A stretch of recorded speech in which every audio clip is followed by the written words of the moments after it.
Tan. Oye, Jorge, a ver, cuéntanos, ¿cuál es la ruta en San Lázaro para la reforma eléctrica? Mira, primero, además de agradecerte mucho, saludarte a ti, a todo el auditorio tuyo, mi querida Adela.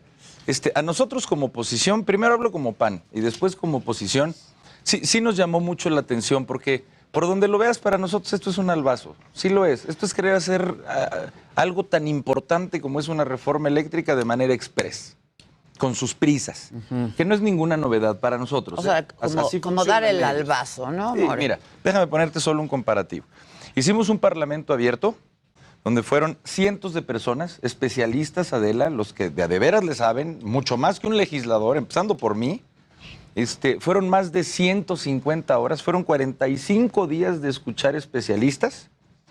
Y ahora resulta que los que sí habremos de debatirla y de votarla, ahora resulta que según ellos que traen la mayoría tenemos 15 minutos, 15 días. O sea, de nada sirvió el Parlamento abierto. Pero que además, Adela, a eso le sumes que casi escuchemos en una mañanera, por más disposición que las y los diputados de Morena nos digan a nosotros que tienen para editarla, para modificarla.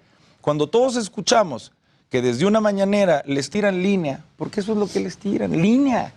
O sea, las y los diputados de Morena, pues, lamentabilísimamente cumplen las instrucciones del presidente y les hace la humilde recomendación de que no le muevan ni una coma. Ni una Pues ya sabemos lo que es una humilde recomendación del presidente para ellos. Entonces, ¿qué fue escuchar por cientos de horas en 45 días a decenas de especialistas para que al final sea express y no se le mueva ni una coma? Pura simulación. Pues entonces nosotros como oposición lo dejamos claro y lo dejamos clarito. Con esa redacción original por regresiva y por peligrosa para este país, con la oposición no cuentan, la oposición no va.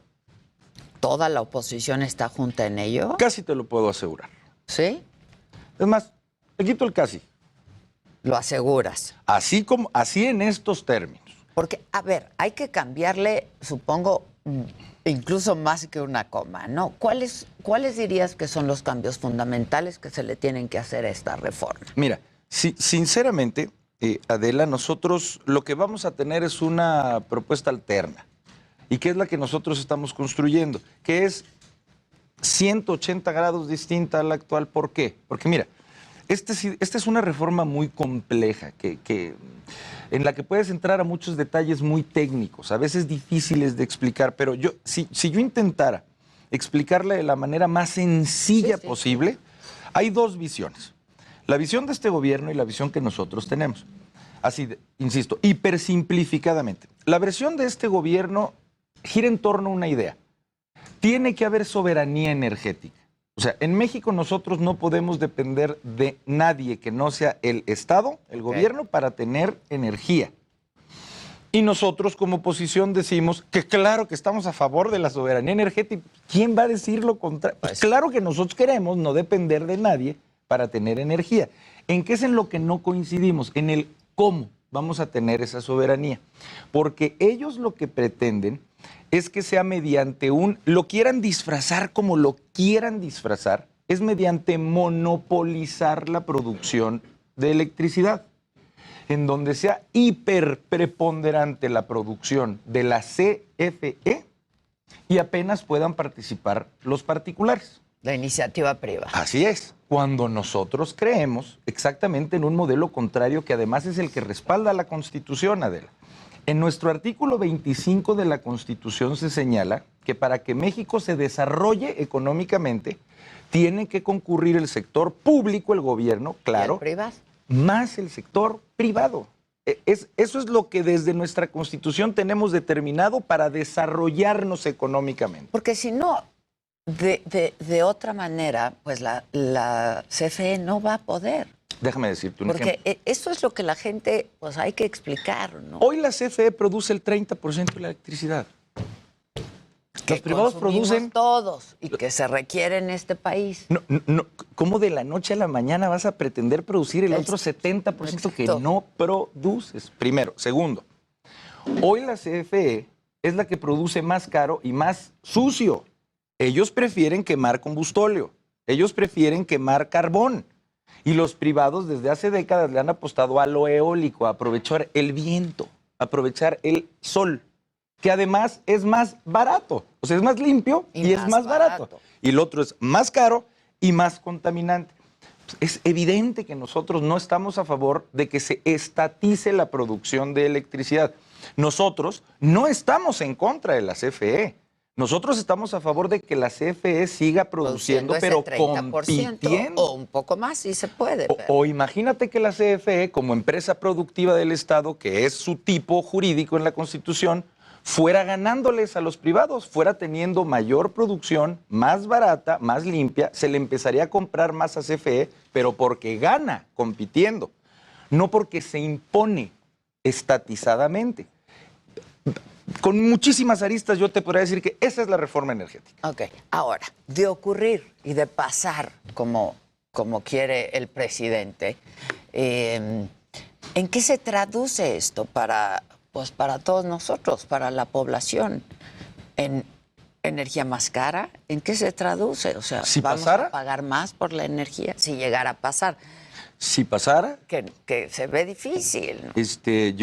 Yo estoy convencido que pasaría. No es que lo deseemos, Adela, de verdad no quiero venir aquí como panista, como oposición, a ser apologista de que nos vaya mal. No es nuestro deseo, pero lo que nos ha demostrado la historia mundial es que si tú monopolizas y si tú estatizas, si ya no tienes órganos reguladores, ya vas a poder poner el precio que tú quieras. Y de una u otra manera va a acabar pagando una energía más cara y más sucia, tú y yo y toda la gente que nos ve, por una simple y sencilla razón. Porque este gobierno también tiene su bandera de no subir los precios, aunque cuesten más. Entonces lo que se hace para quedar bien es subsidiar. ¿Y de dónde crees que sale el subsidio? Pues de toda la gente que nos escucha o nos ve de una u otra manera. Entonces, lo que nosotros buscamos es eficientar ese sector y por eso consideramos que es así como está. Si, esto es importante recalcarlo, mi querida Adela, si insisten en que venga la redacción así como la presentaron desde octubre, septiembre, no hay manera de que vaya.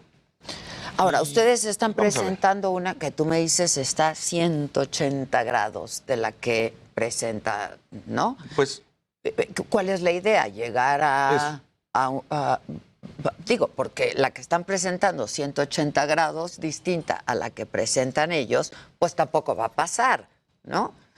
Entonces, ¿cuál es la idea? Mira, nosotros sí queremos, y te lo digo en serio, antes que nada, igual que como lo hemos venido haciendo en esta legislatura, tener una propuesta alterna porque no queremos dar una impresión distinta a lo que es nuestro papel como oposición. Porque nuestro papel como oposición no solo es decir no. Bueno, y entonces, ¿cómo sí? No, ahí no sé. No. Nosotros para un presupuesto hemos tenido un presupuesto alternativo. Nosotros para muchísimas de las propuestas, como por ejemplo la electoral, ya tenemos también una propuesta, por lo menos como PAN, alternativa. Infinitamente mejor, si quieres que entremos a ese tema, que la están proponiendo, que es, bueno, Dios mío, si la eléctrica era regresiva, Adela, y peligrosa, la electoral es de verdad, no sé ni qué palabra encontrar, así para dejarlo claro. Nada más para cerrar la idea.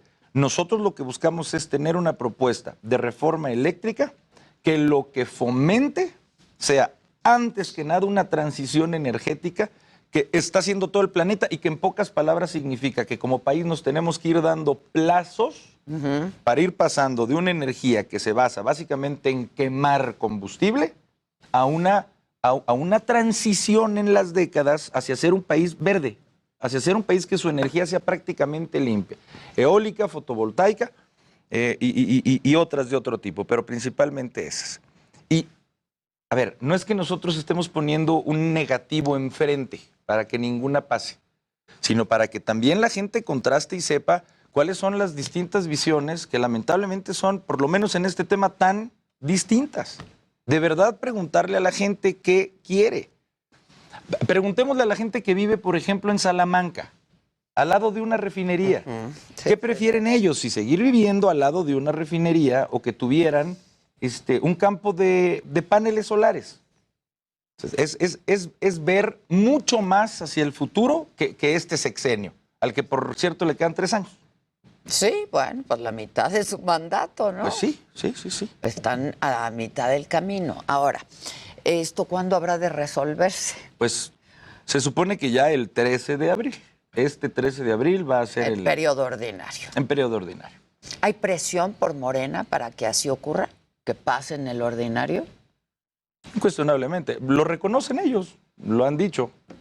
Nos urge. Ya se dijo que tiene que ser en este periodo y nosotros ya sabemos que es la palabra de una persona que aunque es otro poder, le da instrucciones al que se supondría que debiera de ser otro poder. Claro. Pero bueno. Son los poderes en nuestro país. Ahora hablemos de la electoral, la reforma. Mira, a ver, nada más, perdóname. No, hablemos. Sí. A ver, nos dicen, igual, siempre, sin conocer un documento, nos dicen en una mañanera, en pocas palabras, que los que deben de ser árbitros, que son dos grandes instituciones, el Instituto Nacional Electoral, que organiza las elecciones, y el Tribunal Electoral, que es el que si hubo algún conflicto derivado de una elección, pues como juez resuelve. Se disputa ahí. Que los componen, que son consejeros del INE y magistrados del Tribunal Electoral, ahora deben de ser votados por elección popular.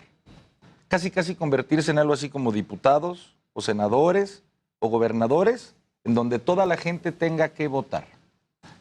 Como un primer punto. Segundo, hoy acaban de decir en la mañanera que todos los diputados plurinominales deben de desaparecer. Que desaparecen. Porque son muy costosos. Entonces, y quién sabe tú qué más barbaridades se les vayan a ocurrir. Te hablo en ese mismo orden. Primero, a ver.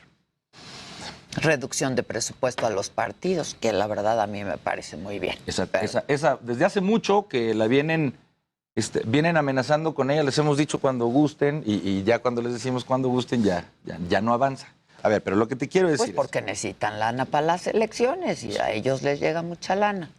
Más que lo doble que a todos los demás.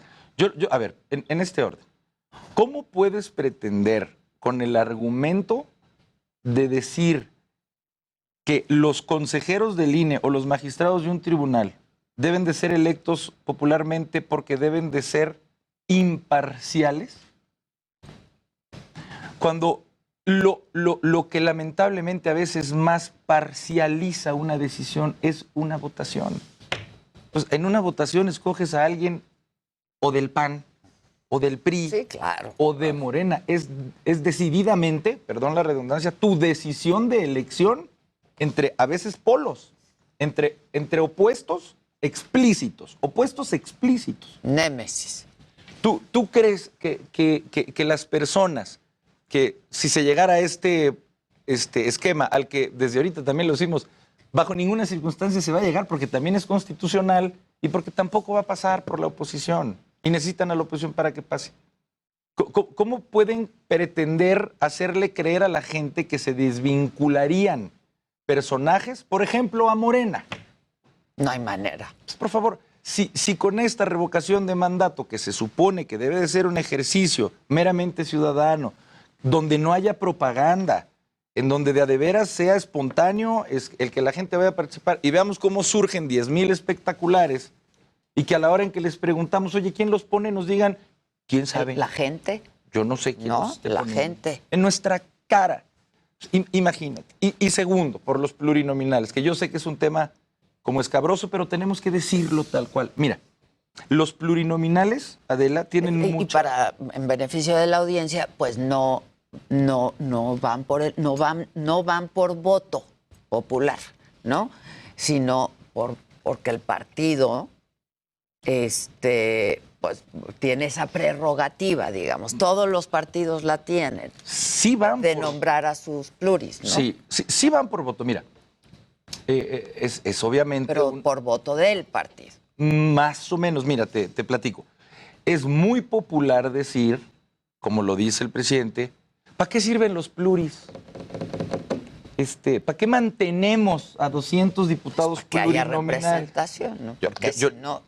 Yo quisiera compartirles qué es un diputado plurinominal. Supongamos que tú vives en un distrito en donde votan 100 personas. Y supongamos que está así el de Morena, voy a poner un ejemplo, y así el del PAN. El de Morena ganó por 51 votos y el del PAN tuvo 49 votos. solamente puede ganar uno. Pues ganó el que tuvo 51 votos. Sí. Pero en ese distrito, la mitad de las personas votaron por otro partido, distinto a Morena. Bueno, esta representatividad a nivel nacional es la que se abre para que haya una representación real de las minorías. Si por algo fue creciendo Morena, fue precisamente por un esquema de representación proporcional. Y la gente cuando va a votar, vota por 3 personas, 4 personas, pero atrás hay una lista que se supone que también, no se supone que también la votas por ese partido. Entonces, decir... Es por el partido en ese caso. Sí, correcto. Que de pronto es una simulación también, porque hay un peleadero ahí para ver quién aparece en las listas, ¿no? Pues según el partido. Según el partido. Hay unos que se pelean más que otros. Pero pues se pelean en todos, en realidad. Estas famosas listas de los pluris, que si vas en primer lugar, que si vas en segundo, porque dependiendo el lugar que estás en la lista... ¿Entras o no? Sí, entras o no entras. Pero bueno, es importante que estén para que el partido tenga una representación también. Claro. Sin duda. Son derechos de minorías. Existe no solo en México, existe en muchos países para decir, bueno, sí hubo quien ganó, pero a veces alguien no gana con un 90%. A veces alguien gana un punto, por un punto. Y se tiene que representar proporcionalmente a toda esa gente. A toda la demás gente que votó por otra opción. Exacto. Ahora, ya tocabas el tema de la revocación de mandato. ¿Vas a votar? Yo no. No vas a ir. Yo no. ¿Por qué? Porque yo lo he dicho desde un principio, así lo pensamos desde mi partido y desde muchos otros espacios, que esto es una manipulación de la ley, de lo que realmente es una figura importante, de lo que realmente fue un avance muy importante, que era establecer en la Constitución, en la fracción 9 del artículo 35, una revocación. La figura de la revocación, importantísima. Se convirtió en una campaña de una persona que no tendría por qué estar en campaña. La revocación de mandato generalmente la pide la oposición. Por favor, ¿no? ¿Dónde estamos? A ver, esto es un cuadro de Dalí. A ver, mira, la revocación de mandato es precisamente para cuando alguien que lo está haciendo terriblemente mal y que la mitad del país ya dice, no puede ser que siga esta persona, sea el derecho de la gente inconforme el empezar a reunir firmas para pedir que se vaya, no que se quede. Esa debió de haber sido la pregunta. ¿Quieres que se vaya sí o no? Sí, es que se vaya. No, es que se quede. Y ellos voltearon al revés las cosas, lamentablemente avalado por una Suprema Corte de Justicia que les permitió que la pregunta, absolutamente contrario a la Constitución, en lugar de preguntar, ¿quieres que se vaya? Ahora la pregunta sea, ¿quieres que se quede? Sí. Y que todas las firmas, en lugar de que fuera ciudadanía inconforme, las consiguiera su partido. Digan lo que digan, su partido. Que además el resultado no va a ser vinculante. Ni de chiste. Según la Constitución tiene que haber el 40% del listado nominal, esos son 36 millones de personas. Pero aunque las obtuviera, no va en esta administración, no entra para esta administración. A ver, nosotros lo que estamos convencidos y que irónicamente Adela ahora ya los tiene muy preocupados porque lo que ellos quieren vender es el hipertriunfo, 99% versus 1% quiere que se quede. Sí, nada más que ahora lo que nosotros calculamos, y ellos también, y lo saben, es que va a haber realmente una muy baja participación. Y entonces yo creo que su narrativa de gloria... Bueno, vamos a ver el músculo de Morena también. Vamos a ver. Vamos a ver el músculo de Morena. Pero lo que te puedo asegurar es que eso es lo que vamos a ver, ¿eh? Muy interesante, ¿no? Y va a arrojar datos muy importantes tanto para Morena como para la oposición. Correcto. ¿No? Pero yo me anticipo, lo único que vamos a ver es eso, el músculo de un partido. Exacto. No vamos a ver una participación ciudadana... El músculo y la base de un partido, exacto, que es la que va a ir a votar, ¿no? Exactamente. Sí, va a estar... A ver si no se les acaba para volteando. Decirlo menos, va a estar interesante, ¿no? Así es. Ahora, esta reforma electoral y ya finalmente, pues lo que está proponiendo también es desaparecer al INE y al tribunal. que eso es bien delicado para la democracia en este país, para la democracia de cualquier país, pero pues a México nos ha costado mucho llegar a esto, que es perfectible, sí, sin duda, pero pues ahí está garantizada. O sea, el INE es ejemplo, ¿no?, de cómo hacer elecciones en otros países. Claro. Mira, para nosotros, Adela, esta es la máxima muestra de intolerancia por parte de este gobierno. Y nosotros lo hemos dicho y lo seguimos diciendo y lo vamos a seguir diciendo ad nauseam. Nosotros vamos a ser defensores a muerte del Instituto Nacional Electoral. Eso no significa ser abogados de sus consejeros. Sí, sí, ni se de llamaran Lorenzo como Córdoba, se llamaran. ni de Ciro Murayama, ni del resto. Es el instituto. Exactamente. Se llamaran y se apellidaran como fuera, nosotros, el PAN, una institución de este país, vamos a defender a otra institución de este país que se llama el Instituto Nacional Electoral. Una simple y sencilla razón. Mira, te pregunto a ti, Adela, delante de todos los que nos están escuchando y viendo, ¿tú crees que el INE no ha llegado a decisiones que evidentemente no nos gustaron al PAN? Pues sí, pues sin a duda, miles, pues es la cientos. del 2018 para empezar. Pues para empezar. ¿Y qué es lo que haces? Pues lo Apechuga. aceptas. Pues sí. Porque mira, si tú aceptas tener un equipo de fútbol, aceptas que hay reglas y que hay un árbitro. Y aunque te enojes por un fuera de lugar, es fuera de lugar, es una regla y hay un árbitro. Y que en medio de la polarización más grande provocada por ya sabes quién, ahora se pretenda meter con el árbitro, que además es el mismo que les dio el reconocimiento de su triunfo. Claro. A ver, cuando ese mismo árbitro no le permitió el registro a un partido que se iba a constituir, que obviamente iba a ser de oposición, ¿cuál fue la reacción del presidente? Sonrisita, hasta grabó un video. Ahí el INE actuó magníficamente. Pero si toma decisiones de que una candidatura no sea posible en un estado porque a un precandidato se le imputa algo, entonces es politiquería. Entonces es maña, es moverle, es manipular y el ser traidores a la patria, porque ya vivimos en un país en donde pensar distinto a él es prácticamente ser traidor a la patria. Nosotros también, Adela, vamos a tener nuestra propia reforma electoral en cosas que de a de veras creemos que en serio se ocupan para avanzar como país. Por ejemplo, nosotros, PAN, vamos a proponer ya que haya por lo menos el albor de un voto electrónico, como pasa ya en muchísimos países. Segundo, que haya una segunda vuelta electoral. Que el que sea presidente también desde hace tantos Claro. años en este país, ¿no? Que el que sea presidente, aquí puede ser presidente con el 15%. Sí, sí, sí. O sea, que el que nos presida, la mujer o el hombre que lo haga de a de veras, tenga por lo menos la mitad más uno. 3, que haya una elección primaria, que los candidatos puedan, además de muchos otros métodos, escogerlos la gente, no solo las cúpulas partidistas como tú ahorita mencionabas y que creo que es la inercia hacia donde nos tenemos que ir. Entre muchas otras cosas, que no haya ya sobrerepresentación ni subrepresentación, que se regulen las declinaciones de las candidaturas, que se regulen las reelecciones. Pero nosotros, antes que nada, en términos electorales, lo dejamos claro. No hay manera de que pasen con una reforma constitucional que sea nuevamente una reforma de destrucción. La eléctrica es una reforma... Lo que se ha logrado, ¿no? 50 años de construir para 2 segundos y un plumazo de destrucción. No hay manera. No va a pasar. Hay manera. Ni No, la así eléctrica, como vienen, no. ni la electoral. El PAN y la oposición vamos a defender a este país de todas las propuestas destructivas y retrógradas. Jorge, muchas gracias. Al contrario, Nos Adela. vemos pronto. Muchas Muchas gracias gracias y estamos atentos. Hacemos una pausa rapidísimo.